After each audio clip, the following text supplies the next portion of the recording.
The word Hamas, does it have any roots in the Torah, in the Bible? Actually, the word Hamas is being used in the Torah and in the Hebrew Bible um, several times. In the book of Genesis, in the generation of the flood, it says that the world was filled with Hamas. And over there, Hamas is being defined as corruption. Corruption. And there's King David in Tehillim talks about Hamas. Also in the generation of the flood, they also had like sexual sins that they were involved. And from these sexual sins and corruptions, they actually connected. So the same word that expresses sexual sins expresses also corruption. There's a connection between that. And that spiritual energy that was dark has caused the flood to happen. But later on, the word Hamas is being used as to mean violence and to mean theft as well by King David, for example, in Tehillim, in Psalms. So you see these there are four instances, four definition of Hamas in biblical writings, which is corruption, sexual sins, violence, and theft. And you see that, but you see that Hamas, the organization, has all four of them working for them. You believe it's prophetic? That Absolutely, absolutely. I think that why there's so many conspiracy theories about Israel and about the Jewish people is because if you don't believe in that it's prophetic, if you don't believe that this is coming from God, if you don't believe that the Jewish people are God's nations, then you're gonna have to find some kind of conspiracy theory because this whole thing is being run. God runs the world, and everything that Israel is being protected by God in the ways that are miraculous, and the Jewish people are protected by God in the ways that are miraculous. So to try to find reasoning for everything, people fall into conspiracies. But if you really believe in the prophecies and in the Torah, in the Bible, then that's true health. You don't go into conspiracies. This is what it is. This is a godly thing. This is something huge that is happening. And that's where also we're going to be able to have good mental health, is connecting to that truth from Zion and Jerusalem. They're trying to stop us from telling the truth about the holiness of the land, that God gave us the land.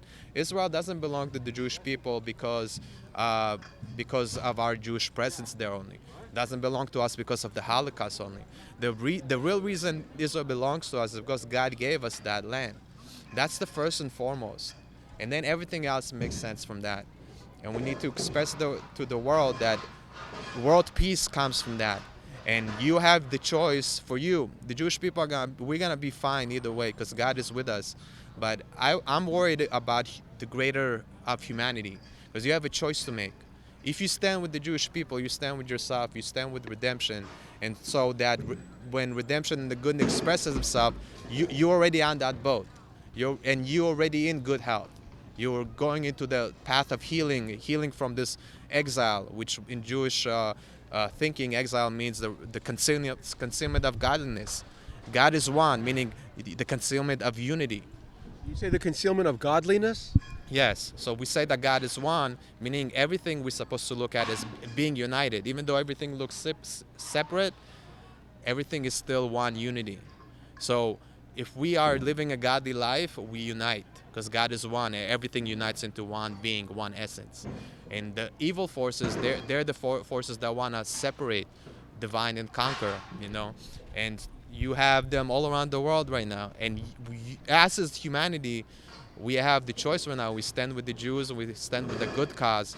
We are able to help ourselves to write the history, to write for us and our family what kind of world we're going to have.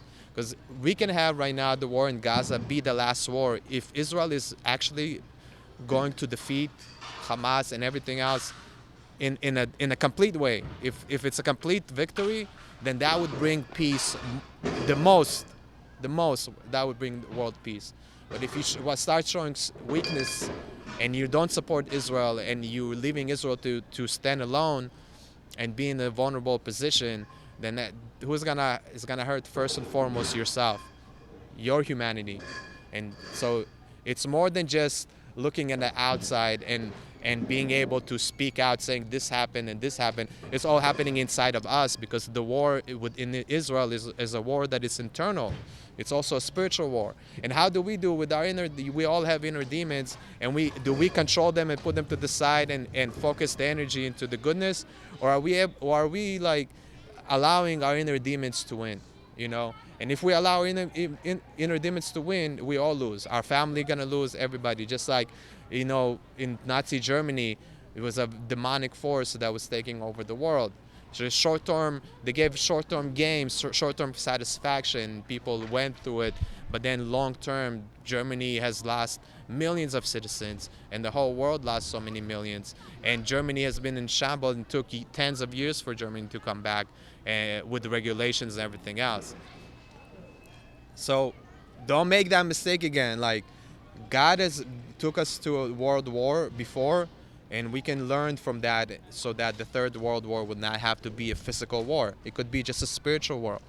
And that's why I learned from the sources and from the rabbis that the last war, the Gog and Magog war, doesn't have to be a physical war. It could be a spiritual internal war. Because we have Jerusalem inside of us, is the goodness, is the godliness inside every human being that was created in the image of God. Every non-Jewish human being is created in the image of God. And that image of God is our inner Jerusalem. And do we protect our image of God? Then we protect our inner Jerusalem. And when we win inside, we win outside. Zak Hashem, victory today.